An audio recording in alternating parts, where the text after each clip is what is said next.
On exalte la bénédiction de celui qui a fait descendre les livres de discernement en Coran sur son serviteur Mohammed, paix et salut d'Allah sur lui, afin que ce messager chargé de cette mission de transmission soit un avertisseur à l'univers. Parce qu'Allah lui appartient la royauté des cieux et de la terre, il ne s'est point attribué d'enfant. Il n'a pas d'associé à sa royauté. Et il a créé toutes choses en lui donnant ses justes proportions. Allah est tout miséricordieux, c'est lui qui a envoyé son messager Muhammad sallallahu alayhi wa sallam avec la guidée. Le Coran, l'islam est une religion de vérité pour la placer au-dessus de toute autre religion. Quiconque Allah a guidé, c'est lui le bien guidé. Et quiconque s'égare, il choisit la voie de l'égarement et qui s'égare, il ne trouvera personne pour le mettre sur le droit chemin, il ne trouvera aucun allié en dehors d'Allah. Allah nous guide sur le droit chemin. J'atteste qu'il n'y a point de divinité qu'Allah, l'unique Seigneur, il n'a pas d'associé. Et atteste que Mohammed est son serviteur, il est son messager, que le salut, la bénédiction, la paix, la bénédiction d'Allah soit sur lui, sur sa famille, ses compagnons sincères et tous ceux qui les suivirent et les suivront jusqu'au jour dernier. Chers fidèles, alhamdulillah, louange à Allah, toujours louange à Allah, pour ces bienfaits qui nous a comblés dans nos discussions chaque jour, qui nous accorde davantage ses bienfaits et qui nous inscrit parmi ses serviteurs reconnaissants, qui nous guide sur le droit chemin, qui nous accorde la facilité de la vie de ce bas monde et d'un autre. Accorde une prompte guérison à tous les malades, nous préserve contre toutes les maladies et qu'il pardonne nos morts et la colère, accorde le paradis de par sa grâce, et sa miséricorde. Aujourd'hui, nous allons parler de l'animalité de l'homme et ses besoins dans ce thème de ce sermon du vendredi. L'animalité de l'homme et ses besoins. Lorsqu'on dit l'animalité, certains comprennent ça comme si l'homme est un animal. Oui, un animal religieux. Un animal religieux, d'autant plus que l'homme a une vie. Dieu a donné à l'homme la vie, tout comme certaines créatures aussi qui possèdent la vie, qui vivent comme l'homme. Alors ils sont tous dans ce contexte. Mais la différence qui existe entre l'homme et les bestiaux qui ont aussi la vie est que l'homme, Dieu l'a doté de beaucoup de choses. La faculté de raisonnement, la conscience, la valeur morale et spirituelle. Allah a accordé à l'homme aussi la valeur de s'organiser et lui a accordé la loi. Et il a guidé l'homme. Et Allah s'entretient avec l'homme. Allah le Tout-Puissant n'a envoyé des messagers auprès des hommes et des djinns, comme nous avons l'habitude de citer le verset. L'homme est un être particulier de temps, puisque Allah lui a élevé au rang le plus haut que toutes les autres créatures.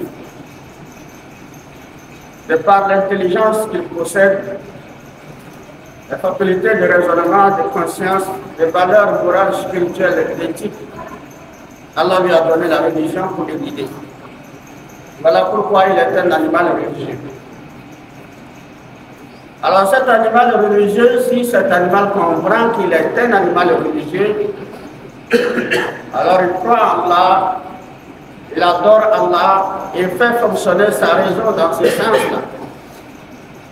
Et pratiquer la morale, les bonnes mœurs, et également se garnir de valeurs éthiques. Alors la personne est vraiment dans le contexte d'un animal qui n'est pas comme les autres. Mais lorsque l'homme quitte dans cette valeur, de toutes ces valeurs que Dieu a données à l'homme, qui ne sont que des valeurs religieuses, et qui ne les pratique pas, il n'est pas dans ce contexte, ni adoration, ni éthique, ni valeur morale, spirituelle, ni bon fonctionnement de ce raisonnement. Alors la personne maintenant, c'est un être humain possédant une âme, mais qui est dans le domaine ou dans le groupe des animaux, des bestiaux. Donc il n'y a pas de différence entre ces groupes de personnes et des bestiaux. Alors les animaux bestiaux sont lesquels? C'est les animaux que nous avons dans nos maisons, dans les rousses, partout. Ils vivent comme nous. Ils ont des instincts, ils n'ont pas de raison. Ils ont des instincts, ils n'ont pas de morale. Ils ont des instincts, ils n'ont pas de valeur éthique. Ils ont des instincts, ils n'ont pas d'intelligence pour pouvoir leur donner la facilité de créativité, d'activité dans leur vie. Ce qui les importe, c'est de manger, boire, se réveiller et également poser aussi des actes sexuels entre eux, sans distinction. Alors voilà ces animaux ou ceux-là qu'on peut qualifier d'animal bestial. Mais l'animal religieux qui n'est que l'homme ne devait pas être dans ce cas. Malheureusement, il existe parmi les humains qui ont choisi également cette voie et les vivre. Ils n'ont rien de conscience, ni de morale, ni de raisonnement. Ils ne suivent que leur instinct. Ils ont aussi l'instinct qui les oriente vers ce qu'il faut manger, ce qu'il faut boire. Donc quand le jour se lève, le soleil se lève à l'horizon, leur préoccupation première, c'est de trouver de quoi manger, remplir le ventre, économiser, dormir, se réveiller et se relancer encore. C'est tout leur rôle sur la terre. Parce qu'Allah, le Tout-Puissant, n'a pas voulu de nous, les humains. Donc il faudra que nous soyons une créature distinctive des autres créatures. Mais sinon, nous n'avons pas compris le sens de la religion, le sens de la présence de la prophétie, des messagers de Dieu, de ces textes sacrés, pour nous orienter, alors sans nul doute, nous serons dans la perte. Et une perte évidente dans ce wagon et dans l'autre. C'est pourquoi il faudra que nous attirons notre attention que nous sommes des créatures, nous sommes des humains. Et il arrive de constater, et nous constatons qu'il y a une différence nette entre nous. La différence de croyance, la différence de doctrine, la différence également de culte, les différences de pratiques. Mais l'islam est une religion divine, car Allah lui-même il a révélé, il a prescrit aux humains de pratiquer. Et cette religion, raison pour laquelle il a dit,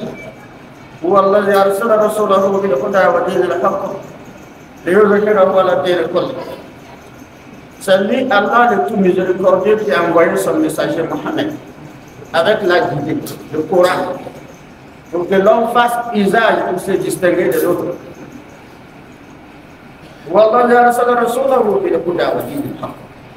Et une religion de vérité, une religion qui n'a pas d'ambiguïté dans ses informations, pour placer cette religion au-dessus de toute autre religion, c'est-à-dire pour placer cette croyance et ces pratiques, leurs valeurs sur toutes les croyances et de toutes les pratiques culturelles au monde.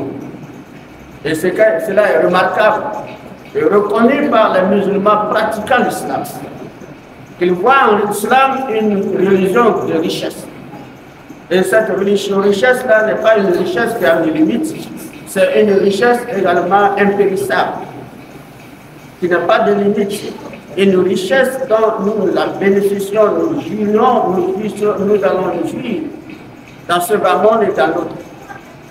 Tandis que les autres religions, ils peuvent avoir comme une richesse de jouissance temporaire de ce bas monde. Mais Allah promet qu'ils n'en auront pas dans l'au-delà, parce que c'est lui qui a créé les deux mondes. Et il a prescrit sa parole, il dit Inna wa'dallahi haqqan. Alors la promesse d'Allah en ce sens-là est une réalité. Ne doutez pas, ne doutons pas. C'est pourquoi Allah lui-même dit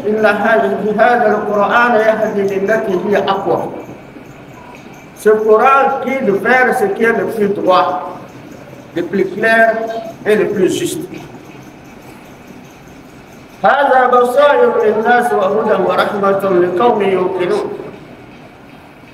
Ce Coran que vous voyez est une source de clarité, de guide et de miséricorde pour tous ceux qui croient avec certitude, avec sincérité. Donc ceux qui croient avec certitude et sincérité, qui ne sont pas des gens qui doutent, alors ils bénéficient également de la clarité, de la lumière et de l'orientation du Coran. Ils bénéficient de la guidance de ce livre, ils bénéficient de la miséricorde d'Allah. Et tandis que ceux qui ne sont pas des pratiquants de l'islam, de par le monde aussi observent ces bienfaits de l'islam et reconnaissent et voient les merveilles de l'islam. Certains prennent conscience de leur avenir pour ce bas monde et dans d'autres, de par leur lecture, leur recherche des bienfaits de l'islam, et ils se convertissent à l'islam et ils pratiquent l'islam. Tandis qu'il y a d'autres qui rentrent en islam rien que pour des intérêts. Rien de sincérité. Rien de sincérité, ni de croyance profonde en eux, ni de pratique sincère de l'islam. Mais ils rentrent l'islam avec des esprits d'intérêt. Et on peut expliquer ces esprits d'intérêt de par certains facteurs, de par certaines situations que nous observons dans la vie. Vous voyez, il y a certaines personnes dans la vie, vivant l'islam, sont des musulmans, nous les considérons. Mais on peut dire en quelque sorte qu'ils ont une expression qui est cachée en eux. Mais cette expression s'explique par leur comportement. Et cette expression s'explique par leur comportement. Mais étant donné que c'est caché, et cela s'explique par ce que les savants définissent par ce comportement, en disant cela veut dire l'islam, nous sommes avec toi et nous ne sommes pas avec toi. Nous sommes avec toi et nous ne sommes pas avec toi. Nous sommes avec toi pour des intérêts qui nous honorent. Parce que nous voyons que l'islam est une richesse sur tous les plans, mais c'est genre de richesse-là seulement que nous voulons bénéficier. La richesse que nous voulons bénéficier peut être vue comme spirituelle, mais en nous, nous n'avons pas de spirituel que vous visez. Nous sommes avec toi pour nos mariages. Nous sommes avec toi pour les cérémonies de mariage, les cérémonies de baptême de nos enfants. Nous sommes avec toi pour la mort et le fait de s'occuper de notre dépouille mortelle, de prier sur nous, d'honorer notre vie, d'honorer notre départ. Nous sommes avec toi. Mais en ce qui est l'islam, ce qui concerne tes exigences, 5 prières par jour, jeûner tous les mois de Ramadan, nous ne sommes pas avec toi. Voilà pourquoi vous allez constater, la plupart des gens, et surtout les jeunes, filles comme garçons, quand à l'approche de leur mariage, quand ils décident de se marier, ils commencent par prier. Ils commencent par fréquenter les mosquées. Vous allez les voir, ils ne commencent pas à fréquenter les mosquées quand ils décident de se marier. Et maintenant, quand ils commencent par fréquenter les mosquées, c'est pour bénéficier de ces cérémonies de mariage islamique. Parce qu'on les reconnaît, on les voit comme ce ne sont pas des musulmans. Mais étant donné qu'ils viennent, ils vont, ils prient, alors ils sont des musulmans. Mais dans ces prières, ce n'est pas complet aussi. Ça peut être 2 fois par jour, 3 fois par jour, 5 fois si les jours que ça les passe par la tête, jusqu'au jour du mariage. Jeunes garçons comme jeunes filles, jeunes grands comme jeunes petits, ils sont tous pareils. Après les cérémonies de mariage, de célébration, ils disparaissent. Ils ne voient plus. Là, l'islam, le reste, là, nous ne sommes plus avec toi. Ce que nous étions avec toi, c'est notre mariage, nous avons déjà fait. Et le reste, là, continue avec les autres. Et là, ils se relancent encore dans leur perversité et dans leur égarement, et vivant cette situation jusqu'à ce qu'ils constatent que leur femme est enceinte, ou la femme constate qu'elle est enceinte, et la progression de la grossesse, la visibilité de la grossesse aussi les pousse encore à réagir, à recommencer les prières.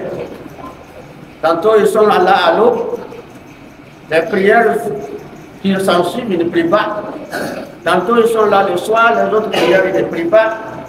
Jusqu'à l'approche de l'accouchement, ils commencent pas encore à régulariser leurs prières. Juste pour vous voiler, juste pour vous influencer de leur présence en tant que musulmans.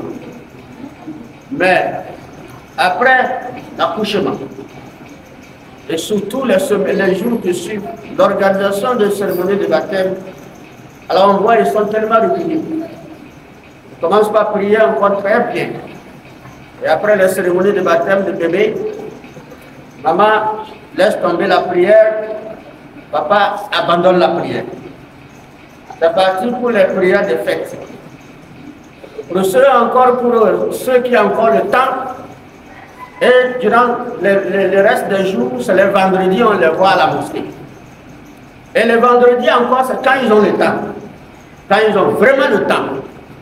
Ah, il va faire quoi? Il est obligé d'aller.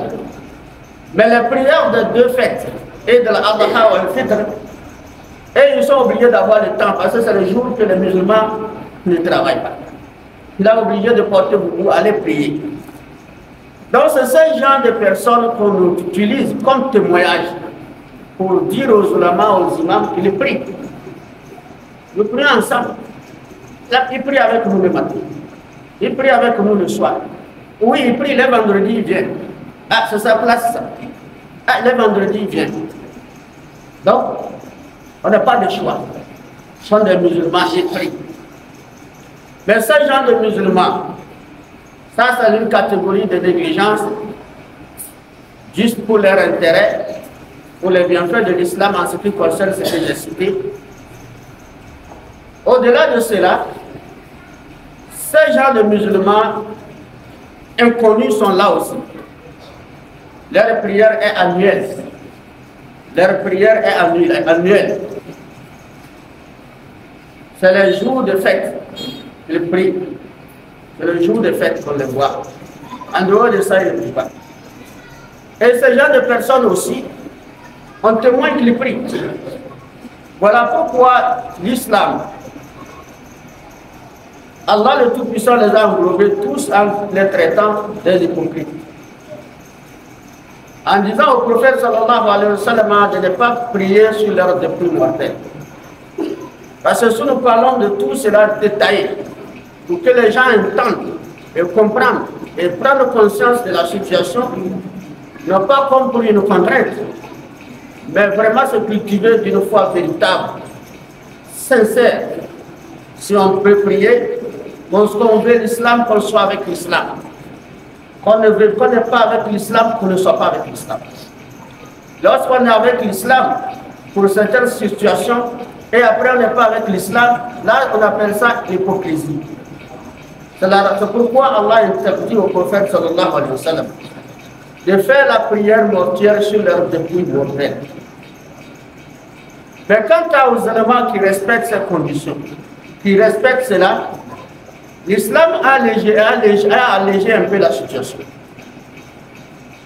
Dans les textes islamiques, selon les savants, ils disent ah, ceux-là se partent depuis le temps du prophète, ceux-là qui jouent ce jeu-là. Les musulmans s'occupent de tout sur mer. Les musulmans s'occupent. Mais ce n'est pas les imams. Ce que nous voulons que les gens comprennent. Ce n'est ni prophète, ni des savants. Parce que parmi les hypocrites, il y en a aussi ceux qui savent laver le corps, ceux qui savent l'ensevelir, ceux qui savent prier, prière mortuelle. Il y en a. Quand le prophète les ordonnait, allez prier sur eux. Et ça, on désigne quelqu'un d'entre eux pour prier sur eux. Mais ni le prophète, ni les autres ne priaient sur eux. Et c'est ainsi que c'est devenu une recommandation sur tous les ulamas, tous les imams. Et lorsque la situation arrive à ces genres de personnes, qui jouent avec l'islam, les ulamas, des bons malins, des bons imams ne vont pas. Mais on ne refuse pas qu'on fasse tout en islam pour lui. Mais les bons imams ne. Mais c'est là où se trouve maintenant l'opposition entre les imams et certaines familles. Les imams et certaines familles, il y a un certain nombre de conflits qui naissent lorsque la situation se produit. Or, le conflit ne devait pas naître lorsque nous avons tous la conscience. Nous connaissons tous les lois de l'islam, les principes de l'islam, les règles de l'islam. En tant que musulmans, qu'on soit l'imam ou non l'imam, nous devons la respecter. Nous sommes dans un pays de loi, dans un état de loi. En tant que citoyens, nous devons respecter les lois de chaque institution. On n'a pas le droit de dire qu'on est musulman, on ne va pas respecter la loi ou les règles de conduite en ce qui concerne les lois de notre pays. L'islam constitue une communauté surgie par Allah lui-même. Vous êtes la meilleure communauté. Et cette meilleure communauté, vous devez être strict de respecter la loi. Tout comme les travailleurs respectent la loi de chaque service. Aujourd'hui, quand vous rentrez dans un service administratif et vous voulez maintenant qu'on vous rende un service qui est incompatible avec la loi, où la loi ne permet pas, alors celui-là qui est chargé de poser cet acte-là, si vous êtes son frère de sang, si vous êtes son ami intime, si vous êtes de la même croyance, si vous êtes son père, il vous dira que la loi n'est pas permis ça. Quel que soit qui que ce soit. Si la personne est vraiment un citoyen sincère qui respecte la loi, la personne vous dira, la loi ne permet pas ça. Si je fais ça, c'est une corruption. Et la corruption est interdite par la loi. Et le corrupteur et le corrompu sont sanctionnés. Voilà pourquoi lorsqu'on enfreint la loi de l'islam, c'est une corruption. Alors l'imam est corrompu. Et celui qui exige le service qui est incompatible à la loi islamique est aussi un corrupteur. Ils sont tous sanctionnés par Allah.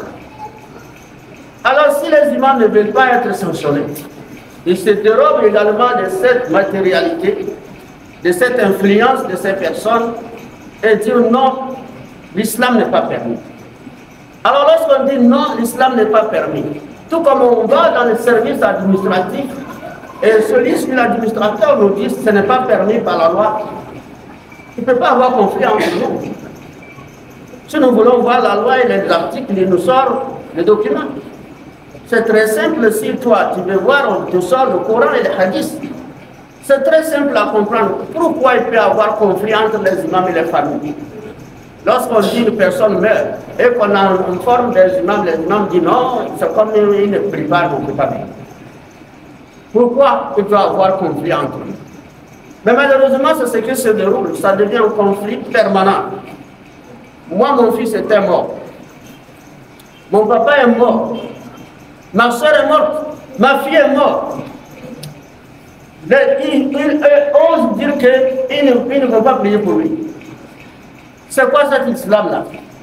Moi, comme ça. Pourtant lui, c'est comme ça. Et puis ça devient conflit. Or, on devait le féliciter. Parce qu'il est sincère dans sa responsabilité. Au lieu de le féliciter, on le blâme et on garde rancune. Ce qui est vraiment dommage qu'Allah nous préserve contre la malcompréhension. C'est pourquoi Allah est clair dessus. ولا تصل إلى أحد منهم مات أبدا ولا تكن على قبره إنهم كفروا بالله ورسوله ولا توهم كفار ولا توهم كافرون ولا تعجبك أموالهم ولا أولادهم. Allah dit ne te tiens jamais, ne fais jamais la prière sur ces gens-là. L'un d'entre eux qui meurt, ne fait pas la prière. Ne fait pas la prière. Parmi eux, de ces personnes-là, ne fait pas la prière. Ne fait pas la prière pour eux Parce qu'ils n'ont pas cru en Allah, ils n'ont pas cru au messager d'Allah. Ils n'ont pas cru. À quoi sert de s'occuper d'une personne qui ne croyait pas? Si la personne croyait, elle devait être dans le contexte de sa croyance. Pourquoi se dérobe de sa croyance et que maintenant on serait invité à le garnir de cette croyance alors qu'il ne voulait pas? Il n'a pas cru à Allah ni à son messager et ils sont morts mécréants. Ils sont morts mécréants. Selon Allah. Voilà tout que ni leurs biens, ni leurs enfants ne t'émerveillent. Ne sois pas émerveillé par leurs biens ni leurs enfants, ni leur autorité. Ne sois pas influencé. Allah a mis en garde au prophète, à tous les croyants, à tous les musulmans. Allah a mis en garde à tous les croyants, à tous les musulmans. Ne prie pas, ne fais pas la prière sur eux, ils sont morts. Parce qu'ils n'ont pas cru à Allah, son message. Et ils sont morts en étant mécréants. Alors que voulez-vous? Que leur bien, si c'est eux-mêmes qui ont la richesse, que leur richesse ne vous influence pas, ne quittez pas aller au bout, parce qu'après la prière, on aura quelque chose. Non. Que leur bien, c'est-à-dire leur influence sociale, ne vous émerveille pas. Parce que si on n'est pas été, on aura problème avec lui, c'est un homme, vous le savez, c'est un l'histoire. Et les autres? Et les autres qui ne sont pas de cette classe-là, pourquoi vous les laissez? Et pourquoi c'est eux que vous allez aller? Là, vous êtes émerveillés. Et c'est dans ce sens qu'Allah a dit, ne soyez pas émerveillés. Et c'est eux-mêmes qui possèdent, et c'est leur famille, c'est leur père, c'est leurs enfants. Ne soient pas émerveillés parce que c'est son fils qui est telle personne. Parce que son fils est ceci. Et lui aussi se présente avec son influence pour dire c'est mon papa. Faites tout pour quand même. C'est mon papa. Mon papa, non, ton papa n'est pas musulman. Pourquoi? Il a choisi une voie. Laissons-les bénéficier de sa voie. Et lui, le musulman pratiquant de l'islam, a choisi cette voie. Il est le bénéficiaire. Et ce sont eux qui ternissent l'image des imams. Quand une personne ou autre personne meurt qui n'a pas cette influence, qu'il n'y a pas une personne influente pouvant exiger pour qu'on le fasse pour ceux-là. Et que les imams aussi voient ces robes, ils disent, ah bon, on a dit qu'il ne prie pas, bon, il ne prie pas, nous on ne va pas. Et c'est ces mêmes personnes qui avaient influencé les autres à le faire qui diront, ah, dans une part, ils ne sont pas venus que oui. Chez moi, quand mon fils était mort, mon père était mort, ils ont fait. Ils ont fait. C'est très simple, donc tout ça, tu ne comprends pas. Pourquoi ils sont des croyants? C'est les manger. C'est eux-mêmes qui disent ça. On les entend. Donc, c'est les manger les jours là, il les a fait quelques enveloppes là, vraiment, ils ont pris, ils ont prié, ils étaient là, ils ont pleuré. On se moque de nous. Et nous croyons que nous sommes des imams, marchant avec les titres sans valeur, qu'Allah nous préserve. La valeur d'un imam, la valeur d'une autorité, quelle que soit, tu dois respecter la loi. C'est là où se trouve sa valeur. Lorsque tu perds le respect de la loi, tu n'as aucune valeur. On s'accroupit, on te salue, on te juste parce qu'au cas de toi, tu vas venir. Et après ça, maintenant, tu passes et lui, là, il ne vaut rien. Et tu marches avec l'étiquette dans le vide, qu'Allah nous préserve et nous guide sur le droit chemin. Allah nous facilite la compréhension de l'islam. C'est pourquoi je voudrais dire, si vraiment nous avons intérêt pour notre frère, notre fils, notre père, et que nous voulons son bien, parce que nous considérons la mort, les principes d'enterrement islamique, comme étant un moyen qui pouvait favoriser sa rencontre avec Allah. C'est ce que nous pensons, oui. La réalité est là, mais à condition que la personne soit pratiquante. Ce que nous allons faire en dehors de ça, ce que nous allons faire en ce qui concerne ces pratiquants, c'est un ajout. Mais sans ajout, cet ajout n'a aucun équivalent devant Allah. Rien. Ce n'est pas la miséricorde d'Allah. qu'Allah agrée ses prières, les jeûnes, c'est ça Allah regarde. Ce n'est pas la prière que vous avez effectuée sur eux. Ce n'est pas le tissu blanc que vous avez mis. Ce n'est pas l'intégration islamique, ce n'est pas l'organisation de ce que vous avez fait après qui est le moyen de le conduire au paradis. Les actes qu'il a posés, qui sont des moyens, c'est ça qui constitue une preuve pour présenter à Allah les jours de la résurrection. Si nous savons ça, et que la personne vivante, nous l'aimons, nous savons qu'après la mort, on a besoin de paradis. Et que la personne est négligente de la religion, on la regarde, on ne la fait pas de reproches, on la considère comme une personne qui est musulmane. Pourtant, on sait que ces actes ne sont pas compatibles à l'islam. On ne l'appelle pas la prière régulière. On la voit faire ce qu'elle veut. Alors, nous ne l'aimons pas. On doit aimer l'homme à son vivant. Ce n'est pas après sa mort. Aimons-nous les uns les autres dans notre vivant. Après notre mort, personne ne sera aucune utilité pour l'autre. Allah nous a mis beaucoup en garde. Nous avons également ces sources-là de mise en garde d'Allah. يا أيها الناس اتقوا ربكم واخشوا يوما لا تجزي نفس عن والد ولا مولود عن والده شيئا إن وعد الله حق فلا تغرنكم الحياة الدنيا. Allah dit, oh vous les hommes, hey, je vous ai donné la religion, mais craignez Allah, craignez votre Seigneur et redoutez. Craignez le jour où ni le père ne sera d'aucune utilité pour son fils. Craignez le jour que ni le père ne fera quoi que ce soit pour son fils devant Allah. Ni le fils faire quelque chose pour son père. Quel que soit qui tu es imam, le plus grand imam du monde. Le prophète même sallallahu alayhi wa sallam ne fera rien de ce qu'il aimait qui négligeait la religion devant Allah, plus fort que nous. Toi tu feras quoi? Qui te cherche le jour là? Qui ne sait même pas que tu as un papa ni un fils? Le jour-là, personne ne sait qui il a papa ou ni fils. C'est le jour où Allah subhanahu wa ta'ala a dit qu'une femme qui allait son bébé va jeter le bébé pour chercher sa route. Parce qu'il ne reconnaît plus que c'est son bébé. Parce que voyant la situation qui se produit devant elle, est plus lourde que son bébé. Donc voilà, nous devons comprendre ça. Alors le père, que tu sois l'imam, que tu sois influent, que tu sois quoi, tu ne feras rien pour ton fils. Et le fils, que tu sois ceci ou ceci, tu ne feras rien pour ton père. Dans ce bas monde, ne joue pas avec toi, ne joue pas. Prie pas, on ne va pas faire baptême, on commence à prier. Ça, c'est le théâtre. Qu'Allah nous garde, qui nous préserve. اهدنا الصراط المستقيم وصراط الذين أنعمت عليهم غير المغضوب عليهم ولا الضالين آمين.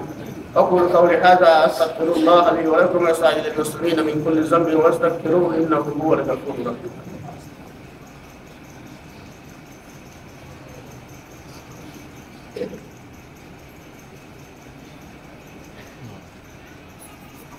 الحمد لله رب العالمين والصلاة والسلام على من لا نبي بعده سيدنا محمد وآله وصحبه وسلم تسليما كثيرا. Ensuite, nous devons comprendre. Allah nous pose la question consciencieuse. Il nous a donné la conscience, la faculté de raisonnement, l'intelligence, les moyens d'observation, de la réalité, de mensonge, de bien et de faux. Il nous a tout donné. Ce n'est pas le cas avec l'animal bestial. Mais nous sommes des animaux religieux, de par ces valeurs-là qu'Allah nous apporte. Mais dans ce cas, si nous n'avons pas encore la conscience qui atteint à cette méditation, à cette compréhension, Allah ne nous laisse pas sans nous avertir. S'il n'y avait pas de messager, de prophète, il n'y avait pas de tests qu'Allah a envoyé de sa parole, nous devons dire que nous n'étions pas avertis, on n'est pas informés. Mais il y a toutes les informations qu'Allah vous a données. Et il y a des avertissements et des questions pour vous conscientiser. Tout comme cette question où Allah a dit Am hasba alladhina yajtarahu as-sayyi'at Am hasba alladhina yajtarahu as-sayyi'at an naj'alahum kalladhina amanu wa 'amilus salihat sawa'an mahyahum wa mamatuhum sa'a ma yahkum. Allah dit alors, ceux qui commettent de mauvaises actions. D'abord, mauvaise action, c'est le fait de refuser de prier, de refuser la religion, d'abandonner la religion, de négliger les prières. C'est le premier pas de mauvaise action. Am hasba alladhina yajtarahu as-sayyi'at an naj'alahum kalladhina amanu wa 'amilus salihat Ceux qui commettent de mauvaises actions pensent-ils que nous allons les récompenser et leur accorder vraiment une place, les accueillir, les accepter, leur fournir nos bienfaits, notre miséricorde dans ces bas mondes et dans l'autre? Comme ceux-là qui croient, comme ceux-là, au pied d'égalité, comme ceux-là. Comment vous pensez? Comment vous imaginez? Comment pouvez-vous penser ça? Comment pouvez-vous juger comme ça? Ça, Allah dit, mais c'est quel mauvais jugement, quelle mauvaise pensée, quelle inconscience de la part de l'homme. Comment pourrais-tu croire? Donc ici, c'est pour nous dire, ne lutte pas, ne garde pas, c'est-à-dire, ne te querelle pas avec les imams, parce que mon père est mort, mon fils est mort, ils ont refusé de faire quoi que ce soit. Non. Parce que ton fils n'est pas croyant. Et sache que l'enterrement qu'on va faire usage islamique, l'ensevelissement, la prière, et tout ce que nous allons organiser en ce qui concerne les principes islamiques du deuil, ne seront d'aucune utilité. Est-ce que c'est ça qui amène au paradis? Les gens sont morts ailleurs. Lorsqu'il y a des génocides, vous constatez, les gens meurent de guerre, de génocide. Quelle communauté religieuse a le temps de s'occuper de son fidèle? Quel imam dans ce pays-là a le temps? Est-ce que lui-même est vivant? Est-ce qu'il est vivant, il ne cherche pas la route? Ces morts-là qu'on voit dans la rue partout, on les balaye comme si c'est les mouches qui sont morts, on les balaye, on ramasse, on met dans les gros camions. Les tracteurs créent des gros trous, fausses commis. Qu'ils soient chrétiens, qu'ils soient animistes, qu'ils soient musulmans, qu'ils soient quoi, athées, tous sont rassemblés. On ne cherche pas à savoir qui est musulman, qui n'est pas musulman, lever les musulmans pour aller laver, prier sur lui. Est-ce qu'on fait ça? On les jette tout dans les fausses communes. C'est l'État qui s'occupe de leur animation pour éviter qu'ils sentent dans la rue, qu'ils pourrissent les sentiers. Pour continuer la guerre, pour ne vont marcher sur les cadavres. C'est des musulmans parmi eux, croyants, pratiquants de l'islam, vont au paradis. Est-ce qu'on a utilisé quoi que ce soit des prières d'insécurissement islamique? Non. Mais étant donné qu'ils ne sont pas partis avec ça, ils ne partent qu'avec leurs prières, leurs jeûnes, leur foi en Allah.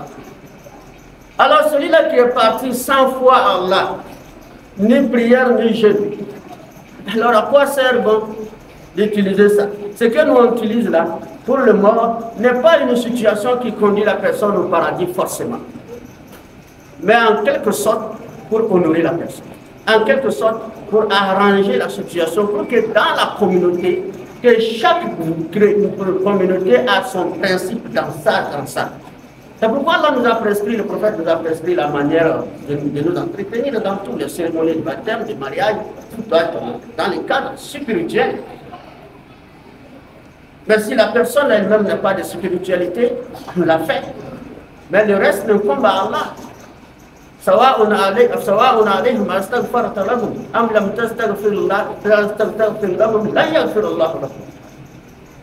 Le prophète qui nous dépasse tous, le prophète qu'Allah a promis que toi là, tout ce que tu veux, je te donne. Et effectivement, toutes les invocations du prophète, Allah accepte. Mais une seule invocation, une seule de ce contexte d'invocation, Allah dit ça, ne me demande pas. Alayhi salam, Ibrahim alayhi salam, tout ce qu'il demande à Allah, Allah lui accorde. Mais lorsqu'il tente dans cette situation pour demander à Allah, Allah dit non. Ça, il est là. C'est les invocations sur celui qui n'a pas cru, qui ne pratique pas. Et le prophète dit, peu importe. Allah dit, hey, toi ne perds pas ton temps là-bas. Ne perds pas ton temps. Il dit au messager, ne perds pas ton temps là-bas. Ça va ou non? Allez. Peu importe que si tu demandes pardon pour eux, ou que tu ne le demandes pas, moi je ne les pardonne pas. Il faut laisser tomber. D'ailleurs, je t'interdis. Et pourquoi forcément, nous, les faibles, qui n'ont même pas ces rangs des prophètes, allons nous noyer dans ces dangers, dans ces risques dont Allah lui-même est d'ailleurs. Voilà le message que nous avons à transmettre. À chacun de prendre conscience Et ce verset s'adresse également aux musulmans, de ces musulmans inconnus, de leurs membres de leur famille, de leurs voisins. Alors, s'ils sont des musulmans inconnus, on ne reconnaît les musulmans que par la prière des jeunes et les autres. Si les musulmans reprient, c'est un inconnu. Se proclame musulman, c'est un inconnu. Et c'est ainsi que sa famille, qui soutient la situation lorsqu'il a un besoin, il est dans les besoins. Et leurs voisins qui apportent de faux témoignages. Allah nous en garde tous. Ce sont des choses que nous négligeons, ce sont des choses que nous ne comprenons pas, et ça crée des conflits, des mésententes entre nous. Pourtant, nous devons nous soutenir dans le respect de la loi qu'Allah nous a imposée. Qu'Allah nous guide dans ce respect. Qu'Allah nous préserve contre l'égarement. Que nous préserve contre toute situation ou facteur qui nous entraîne à la négligence ou à l'abandon de la prière.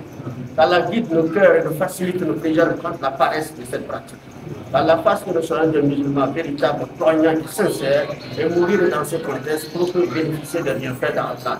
Qu'Allah fasse que nous en bénéficions dans ce bas monde et après la mort qu'Allah nous accorde encore plus que des bienfaits. ربنا آتنا في الدنيا حسنة وفي الآخرة حسنة وقنا عذاب النار. ربنا آتنا في الدنيا حسنة وفي الآخرة حسنة وقنا عذاب النار. ربنا آتنا في الدنيا حسنة وفي الآخرة حسنة وقنا عذاب النار. ربنا لا تزغ قلوبنا بعد إذ هديتنا وهب لنا من لدنك رحمة إنك أنت الوهاب. ربنا إننا آمنا فاغفر لنا ذنوبنا وقنا عذاب النار. ربنا فاغفر لنا ذنوبنا وكفر عنا سيئاتنا وتوفنا مع الأبرار. ويا مقلب القلوب ثبت قلوبنا على دينك. توفنا مسلما وألحقنا بالصالحين. سبحان ربك رب العزة عما يصفون وسلام على المرسلين والحمد لله رب العالمين.